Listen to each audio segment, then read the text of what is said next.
इसलिए इंसान को जो चाहिए वो ऑटोमेटिक बन जाता था। इंसान को वहां खेती करने की जरूरत नहीं, उगाने की जरूरत नहीं। जो सोचा और जैसा टेस्ट चाहिए इंसान को, जो जैसा टेस्ट चाहिए ऐसा बन जाता था। इसलिए ऐसा नहीं कि मेरे को ऐसा चाहिए, ऐसा सोचा नहीं, तुम्हें सोचने की भी जरूरत नहीं है। तुम्हें जो चाहिए, तुम्हारा हल्का मन की इच्छा, मनोमय शरीर वो काम करेगा, मनोमय शरीर से वाइब्रेट होकर जाएगा वायुमंडल में, वो मनोमय शरीर वाइब्रेट हो जाएगा। मनोमन से तुम्हारी संकल्पों की शक्ति होती है, मन की शक्ति वाइब्रेट होकर प्रकृति के अंदर जो तुम्हारे मन को जैसा खान मतलब इच्छा चाहिए ऐसा वृक्ष पैदा होगा, ऐसा वृक्ष पैदा होगा ऑटोमेटिक। और वो वृक्ष के अंदर ऐसा फल आएगा, वो फल आपको तुरंत अट्रैक्ट करेगा। वो पी लो, तो वो फल आपने पी लिया, फल का रस पी लिया, फल रस, तो आपको तृप्ति हो जाएगी। वहां ऐसा जरूरत नहीं मन को मतलब मनुष्य को उगाने की जरूरत है, ऐसा नहीं। मन ऑटोमेटिक मनोमय शरीर काम करेगा। मन में शक्ति है, मन सतो प्रधान है। मन जब सतो प्रधान होता है, इच्छा मात्र अविद्या हो जाता है, तो मन को कुछ भी नहीं चाहिए तब सब कुछ मिलता है। और मन को चाहिए चाहिए चाहिए तो कुछ नहीं मिला, क्योंकि मन की शक्ति खत्म हो जाती है। इसलिए बोला इच्छा मात्र अविद्या नष्टो मोह, वहां मोह नहीं होता किसी से। थोड़ा कुछ ज्ञान होता है सतयुग में, आत्माएं बहुत कम होती पूरी धरती पर। वहां शुरू में तो सतयुग में किसी का राज बाज कुछ होता नहीं है। धीरे धीरे बाद में सतयुग का एंड होता है, तब धीरे धीरे थोड़ी राजा ही, पूरी धरती का एक ही राजा होता है, मगर वो सतो प्रधान होता है। पृथु, जैसे पृथु राजा बताया सतयुग का लास्ट राजा। तो वहां 50,000 साल, सतयुग के अंत में भी 50,000 साल आयु थी, शरीर की आयु थी। सतयुग में शुरुआत में तो इच्छा के अधीन शरीर होता था। सतयुग की शुरुआत में जब मनुष्य, वहां कोई ऐसा वो ऐसे जन्म लेने की जरूरत नहीं होती थी, ऊपर से अच्छी आत्माएं सतयुग में आती थी, ऊपर से तीसरे लोक से, दूसरे लोक से, ये सब आत्माएं आती थी और अपने आप ही व्यक्त से अव्यक्त बन जाती थी। और व्यक्त बन के जितना चाहे इतना शरीर पर, धरती पर रहती थी, उड़ के घूमती फिरती थी। उनके पास जो सतो प्रधान में जो उनके पास विमान होते थे, वो संकल्प मन की गति से चलने वाले विमान होते थे।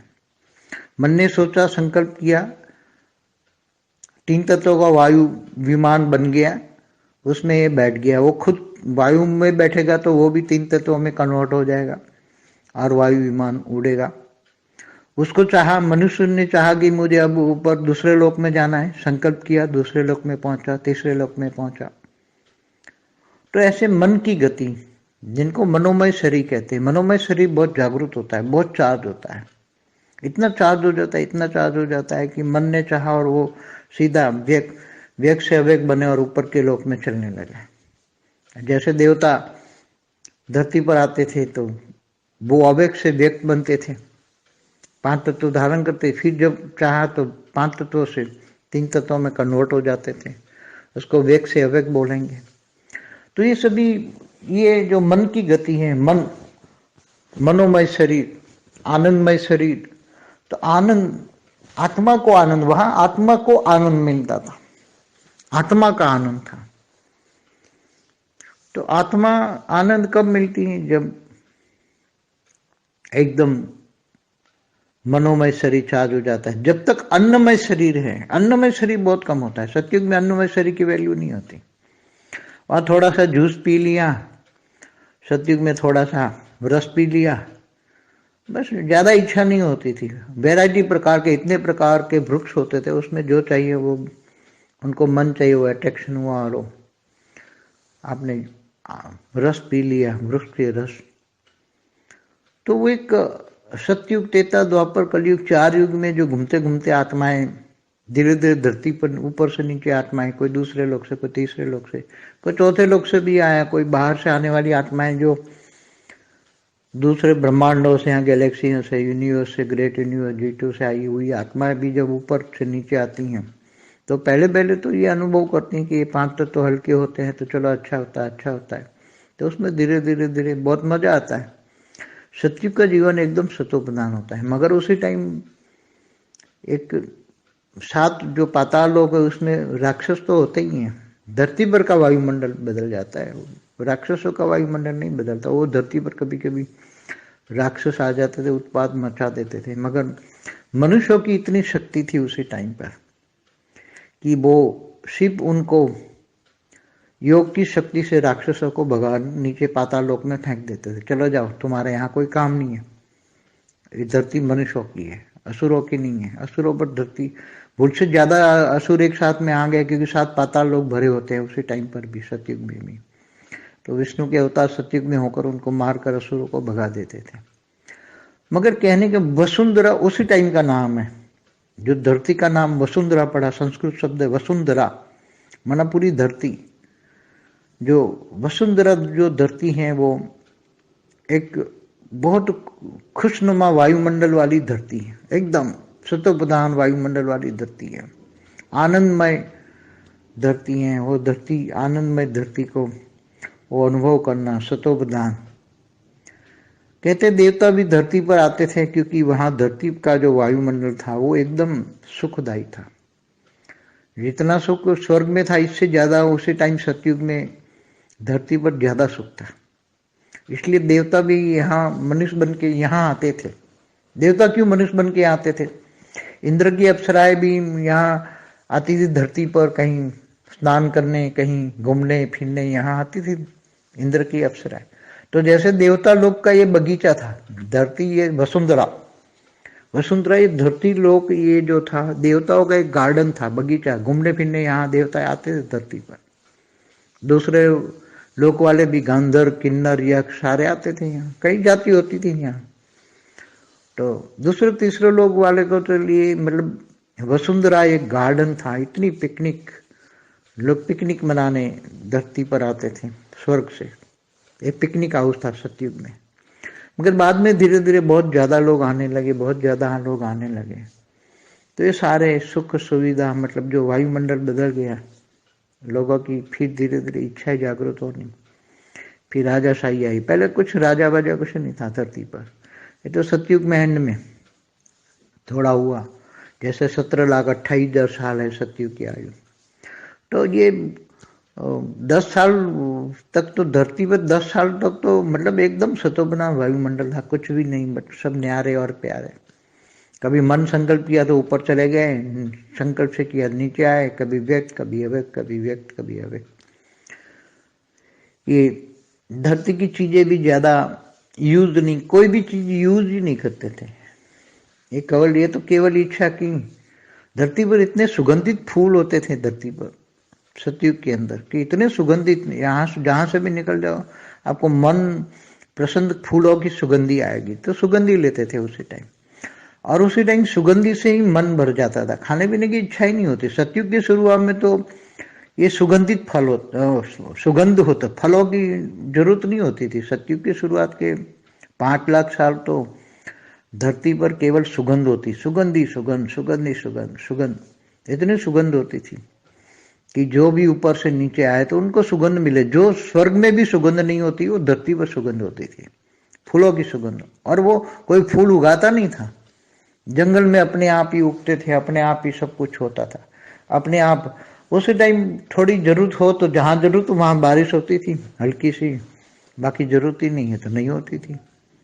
सब कुछ प्रकृति के 5 तत्व एकदम सतोप्रधान, मतलब सुख देने वाले, आत्मा को, मनुष्य आत्मा को सुख देने वाले। इसलिए सतयुग के पहले 5 लाख साल एकदम सुगंधमय, सुगंधमय होता था, सुगंधमय शरीर। जो आत्मा होती थी उसकी बॉडी से भी मन में अंदर सुगंध लेने की, जैसे मन के अंदर इच्छा हुई तो वो ऑटोमेटिक वायुमंडल में जाएगी, इच्छाएं वाइब्रेट होगी, और वो वाइब्रेशन से प्रकृति उसके लिए जो उनके मन को खुश करने वाले पुष्प बनेंगे, और उससे जो पुष्प की सुगंध वाले ये फूल ऑटोमेटिक आएंगे, वो फूलों से सुगंधी होगी और वो मन को उनको खुश करेगी। वो प्रकृति का एक नेचर है। वैसे देखा जाए तो प्रकृति किसको कहते हैं? जो आत्मा का नेचर, स्वभाव, संस्कार होता है, उसी के हिसाब से 5 तत्व उसको फॉलो करता है। आत्मा जब सतोप्रधान होती है, सतयुग में सतोप्रधान होती है, तब प्रकृति उसको सुख देती है। और कलयुग के अंत में जब लोग नेगेटिव हो जाते हैं, संख्या बहुत बढ़ जाती है नेगेटिव। పరం మహాశాంతి బేహద్ బాపూజీ బేహద్ పిల్లలకి బేహద్ విషయాలు చెప్తున్న వీడియో. సైన్సు ఆధ్యాత్మికము, ఫ్యూచర్ వరల్డ్, భవిష్యత్తులో మీ ప్రపంచంలో ఆధ్యాత్మికత శక్తితోటి ఎలా ఉంటుంది అనేటువంటి విషయము ఫస్ట్ పార్ట్లో కొంత చెప్పడం జరిగింది. దాని నెక్స్ట్ కంటిన్యూషను సెకండ్ పార్ట్. దీని యొక్క హిందీ వీడియో క్లిప్పింగ్ మీరు విన్నారు, దానికి తెలుగు అనువాదం. బాపూజీ సత్యుగం గురించి చెప్తూ అక్కడ సతోప్రధాన వాతావరణం ఉంటుంది, అక్కడ ఫలాలు పండ్లు కూడా సతోప్రధానంగా ఉంటాయి. మనసు యొక్క వైబ్రేషన్స్ తోటి మనోమయ శరీరం యొక్క వైబ్రేషన్ తోటే ప్రకృతిలో మీకు ఏది కావాలనుకుంటే మీ మనసులో అయితే సంకల్పం చేశారో కోరికో అది వెంటనే తయారైపోతుంది, ఆ ఫలం మీకు వస్తుంది, ఆ రసంతో మీరు తృప్తి చెందుతారు అని చెప్పారు ఇంతవరకు. ఇప్పుడు నెక్స్ట్ కంటిన్యూషను.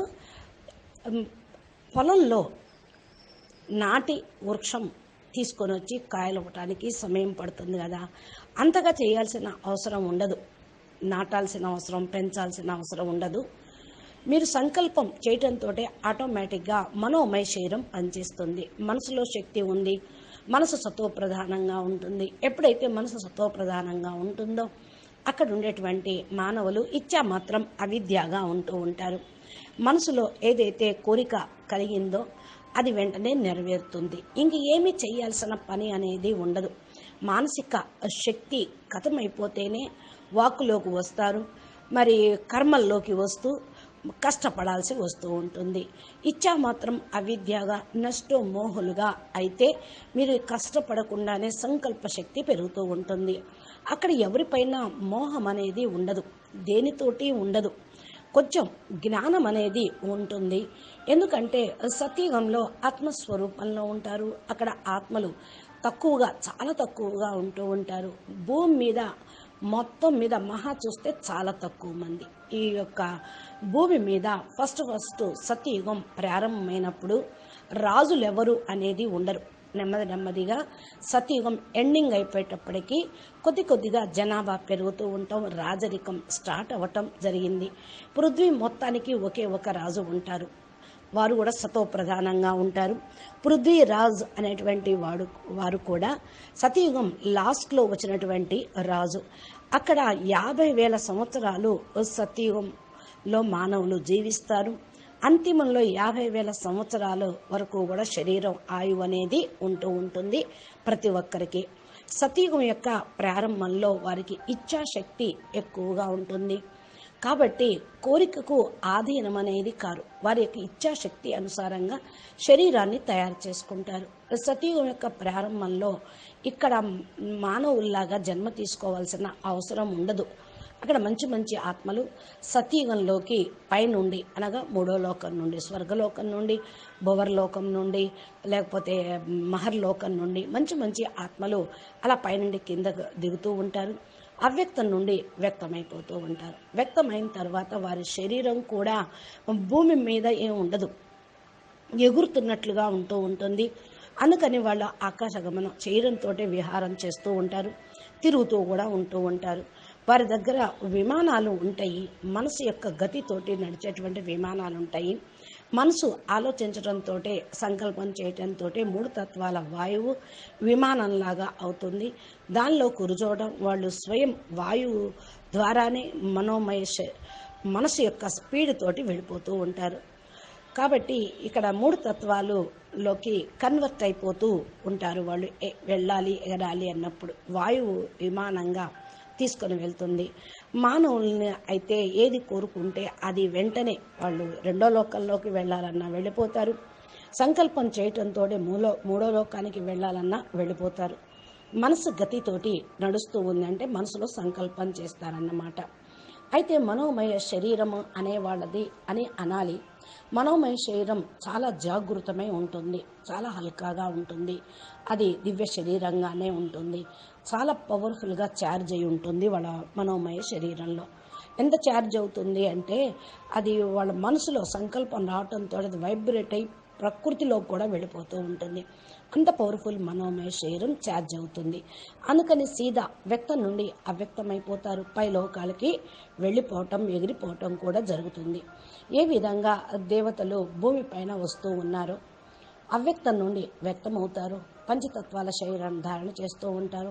మళ్ళా కావాలి అంటే పంచతత్వాల నుండి 3 తత్వాల్లోకి కన్వర్ట్ అయిపోతారు, వ్యక్తం నుండి అవ్యక్తమైపోతూ ఉంటారు, ఆ విధంగా వెళ్ళిపోతారు. ఇది కూడా సంకల్పం మాత్రంతో జరుగుతూ ఉంది. అందుకనే మనోమయ శరీరం, ఆనందమయ శరీరం అక్కడ ఉంటుంది. అక్కడ ఆత్మలకి చాలా ఆనందం అనేది ఉంటుంది. ఆత్మానందంలో వాళ్ళు ఉంటూ ఉంటారు. ఆత్మానందం లభించడంతో మనోమయ శరీరం కూడా పూర్తిగా ఛార్జ్ అవుతూ ఉంటుంది. ఎంతవరకైతే అన్నమయ శరీరం, మరి అన్నమయ శరీరం చాలా పని చేస్తూ ఉంటుంది అనుకుంటారు, కానీ అక్కడ అన్నమయ శరీరమే లేనే లేదనుకోవాలి, చాలా తక్కువగా ఉంటుంది. అందుకనే సత్యుగంలో అన్నమయ శరీరానికి పెద్ద వాల్యూ ఉండదు, తిండికి కూడా విలువనివ్వరు, అది భారయుతంగా కూడా ఉండదు. సత్యుగంలో కొద్దిగా రసం 2-3 సార్లు తాగితే చాలు, పెద్దగా ఎక్కువగా మరి గ్లాసులు లీటర్లు అని కూడా కాదు, కొంచెం లైట్గా కొంచెం తాగితే చాలు. వెరైటీ రకాలుగా వృక్షాలు ఉంటాయి, వెరైటీ పండ్లు ఉంటాయి, వెరైటీ కాయలు ఉంటూ ఉంటాయి. ఇలాగ మనసుని అవి అట్రాక్షన్ ఆకర్షిస్తూ ఉంటూ ఉంటాయి. అవి ఆకర్షణలోకి రావడంతో వెంటనే తాగేయటం జరుగుతుంది. వృక్షం నుండి రసం కూడా ఇలాగే వస్తుంది. ఒక సత్య, త్రేత, ద్వాపర, కలియుగాలు 4 యుగాల్లో పూర్తిగా తిరిగినటువంటి ఆత్మలు నెమ్మదిగా భూమిపైన క్రిందకు దిగటం అనేది జరిగింది. 2వ లోకం నుండి, ఇంకా మళ్ళీ 3వ లోకం నుండి, 4వ లోకం నుండి కూడా వచ్చేసారు అప్పుడు కొద్దిమంది ఆత్మలు.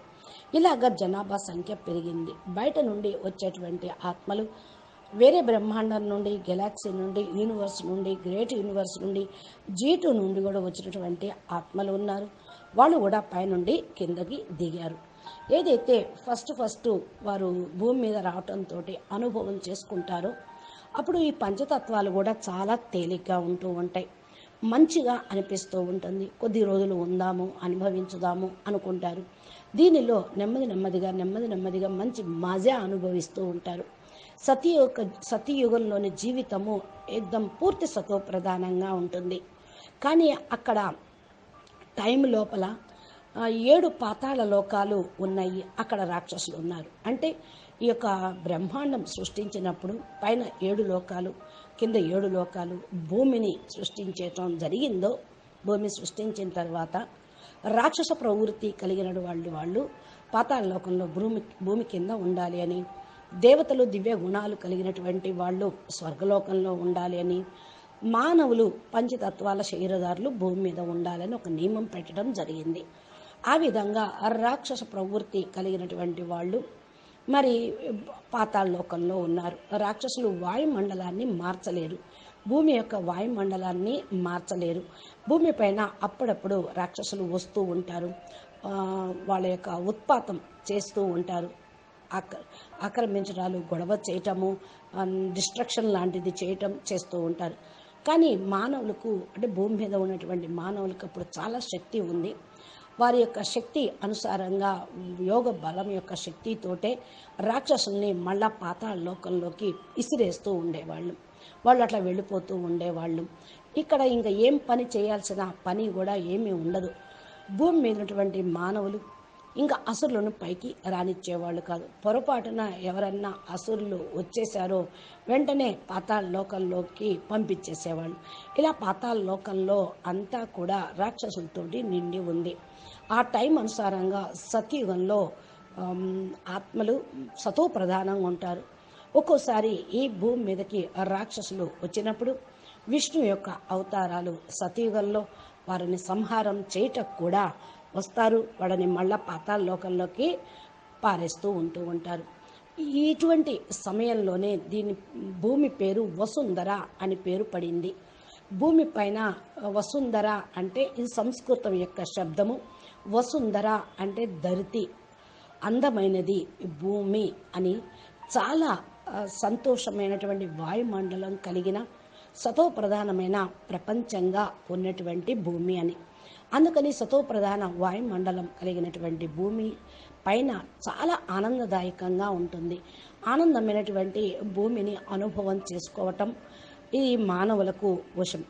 అయితే సతోప్రధాన స్టేజీ ఉంటుంది కాబట్టి దేవతలు కూడా భూమి మీదకి వస్తూ ఉంటారు. ఎందుకంటే ఇక్కడ భూమి మీద ఉన్నటువంటి వాయుమండలం సత్యయుగంలో స్వర్గంలో ఉండే వాయుమండలం తేడా ఉంటుంది. ఇక్కడ పంచతత్వాల్లోనే ఆనందము, శక్తిని, అనుభూతిని పొందవచ్చు. ఏకదం సుఖదాయిగా ఉంటూ ఉంటారు. ఈ ఎంత సుఖం స్వర్గంలో ఉంటుందో అంతకంటే ఎక్కువ సత్యయుగం యొక్క భూమి మీద ఎక్కువగా ఉన్నట్టు మానవులు ఫీల్ అవుతూ ఉంటారు. అందుకనే దేవతలు కూడా మానవులైపోయి ఈ భూమి మీదకి వస్తూ ఉంటారు. దేవతలు ఎందుకు మనుషులైపోయారు అనంటే ఇంద్రుడు కూడా అప్సరసలు మరి ఉండేవాళ్ళు. ఇక్కడ వాళ్ళు కూడా వస్తూ ఉంటారు. భూమి మీద ఉన్నటువంటి జలాశయాల్లో జలక్రీడలు ఆడుతూ ఉంటారు. అక్కడక్కడ తిరిగి వస్తూ ఉంటారు. మరి ఈ దేవతల కూడా ఈ తోటలు ఉండేవి, మంచి మంచి తోటలు ఉండేవి కదా. భూమి మీద ఉన్నటువంటి వసుంధర పైన ఉన్నటువంటి సతోప్రధానము, రకరకాల పువ్వులు, అందమైనటువంటి చెట్లు, వనాలు, ఇవి ఇంకా ఆనందదాయకంగా ఉంటుంది. ఈ వసుంధర భూలోకము అనేది అందుకనే చాలా గొప్పగా మహిమ చేశారు శాస్త్రాల్లో. దేవతలకు ఒక గార్డెనే ఉంటే, తోటే ఉంటే ఒక దాంట్లోనే ఉండేవారు. కానీ ఈ భూమి మీద భూలోకం మొత్తం తిరగటానికి దేవతలు వస్తూ ఉంటారు. రెండో లోకం నుండి వస్తారు. గంధర్వులు, కిన్నెర్లు, యక్షులు చాలామంది వస్తూ ఉండేవాళ్ళు. ఇలా అనేక జాతులు వాళ్ళు ఇక్కడికి రావటము, మరి రెండో లోకంలోకి వెళ్ళటము, మళ్ళా మూడో లోకంలోకి వెళ్ళటం, అక్కడి నుంచి కిందకి రావటము జరుగుతూ ఉంది. ఈ భూమి అంటే దేవతలకు ఒక పిక్నిక్ స్థానంలాగా అనుకోవటమే. పిక్నిక్ చేసుకుంటూ వెళ్ళిపోతూ ఉంటారు స్వర్గలోకానికి. పిక్నిక్ హౌస్గా సత్యయుగం ఉన్నటువంటి ఈ భూమి సతోప్రధానంగా ఉంటూ ఉంటుంది. అందుకని నెమ్మదిగా చాలా ఎక్కువగా వస్తూ వెళ్తూ ఉంటాం. ఎక్కువగా వీటి గురించి చర్చించుకోవటం ఉండేది. ఇక్కడ చాలా సుఖ సాధనాలు, ఆనందము ఉంటుంది. వాయుమండలం మారిపోతూ వాతావరణం మారిన కారణం వల్ల నెమ్మదిగా కోరికలనేవి వీరి లోపల జాగృతమైంది. ఇక అప్పుడు రాజరికాలు స్టార్ట్ అయినాయి. ఫస్ట్ రాజు, ప్రజలు, పెత్తనము, రాజరికం అనేది లేదు. వీళ్ళ కోరికలు పెరిగే కొద్దీ, ఆత్మలో పవర్ డౌన్ అయ్యే కొద్దీ, వాతావరణంలో పరివర్తన అయ్యే కొద్దీ వీళ్ళ లోపల కొద్దిగా కోరికలు జాగృతమైనవి. అప్పుడు బాద్షాహి, రాజులు, రాజరికము, చక్రవర్తులు అనేవాళ్ళు ప్రారంభమయ్యారు. ఫస్ట్ రాజులైతే లేరు కదా.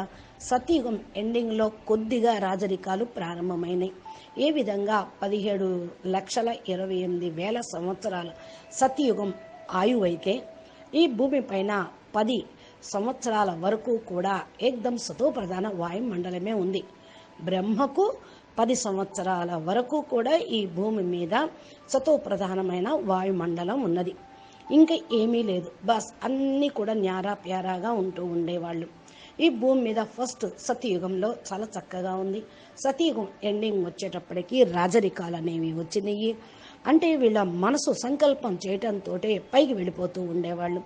అంత సంకల్ప శక్తి ఉంది. మళ్ళీ రావాలనుకుంటే కిందకు వచ్చేవాళ్ళు. వ్యక్తం నుండి అవ్యక్తం, అప్పుడప్పుడు అవ్యక్తం నుండి వ్యక్తంలోకి ఇలా వస్తూ వెళ్తూ ఉండేవాళ్ళు. ఈ భూమి మీదటువంటి వస్తువులు ఎక్కువగా మరి ఉపయోగించుకోవటం అనేది లేదన్నమాట. కొన్ని వస్తువులు మాత్రమే వాళ్ళు ఉపయోగించుకుంటూ ఉండేవాళ్ళు. అది కూడా వాళ్ళ యొక్క కోరిక అనుసారంగా. భూమి పైన చాలా సుగంధం వ్యాపించి ఉంటూ ఉంటుంది. సత్యయుగం లోపల ఎంత సుగంధము, ఎంత ఆ సువాసన ఉంటుంది అంటే ఇది బయటకు దాటి వెళ్ళిపోతూనే ఉంటుంది. చాలా మనసును ఆహ్లాదపరుస్తూ ఉంటుంది, సంతోషపరుస్తూ ఉంటుంది. పూల నుండి ఈ సుగంధం వస్తుంది. పుప్పొడి రేణువులు వెదజల్లబడతాయి. వాతావరణము సెంట్ వేసుకోవాల్సిన అవసరం లేదు. అలా వాతావరణంలో స్ప్రెడ్ అయినటువంటి సుగంధము చాలా అందరి మనసుల్ని కూడా సంతోషపరుస్తూ ఉంటుంది. ఇక తినాలి, తాగాలనేటువంటి కోరిక ఉండదు. సతయుగం యొక్క ప్రారంభంలో అయితే ఈ సుగంధాన్నే వాళ్ళు ఆస్వాదించేవాళ్ళు. పూల నుండి ఏదైతే పుప్పొడి రేణువుల నుండి వెలువడేటువంటి సుగంధం. అందుకని పళ్ళు కూడా అవసరం ఉండేది కాదు. సతయుగం ప్రారంభంలో 5 లక్షల సంవత్సరాల తర్వాత భూమి పైన కేవలం ఒక్క సుగంధమే ఉంటూ ఉండేది. కేవలం సుగంధం. ఆనందం, సుగంధం దీన్ని ఆస్వాదిస్తూ ఉంటే వాళ్ళ కడుపు నిండేది, మనోమయ శరీరం తృప్తిగా ఉండేది. అన్నమయ కోశం అసలు లేదు కాబట్టి వాళ్ళకి తినాలన్న ఆకలి దప్పులు అనేవి ఉండవు. సువాసనతోటి వాళ్ళు శక్తిశాలిగా ఉంటూ ఉంటారు. ఇంకా పైకి వెళ్ళటము, క్రిందకు దిగి రావటము ఇవన్నీ కూడా జరుగుతూ ఉంటాయి. ఇంకా స్వర్గంలో సుగంధం అనేది ఏమీ ఉండదు. ఈ భూమి పైన సుగంధం ఉన్నది. పూల యొక్క సుగంధము, ఫలాల యొక్క సుగంధం అనేవి వస్తూ ఉంటాయి.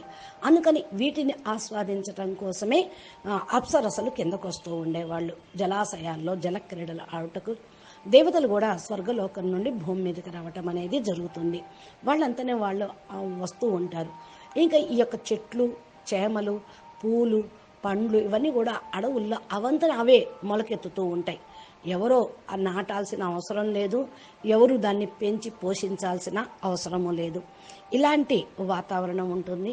ఆ టైంలో కొద్దిగా మరి వర్షం అనేది అవసరమైతే తేలికపాటి వర్షం అనేది కురుస్తూ ఉంటుంది. అది కూడా అవసరం లేకపోతే లేనే లేదు. అవి చెట్లకు, చెమలకి, కాయలకి రావటానికి, పూలకి, పండ్లకి అవసరమైనంత వరకే వర్షపాతం అనేది ఉంటూ ఉంటుంది. మరి దీన్ని కూడా అక్కడ ఉండేటువంటి సత్యుగంలో ఉండే మనుషులు ఆనందాన్ని అనుభవం తీసుకుంటూ ఉంటారు.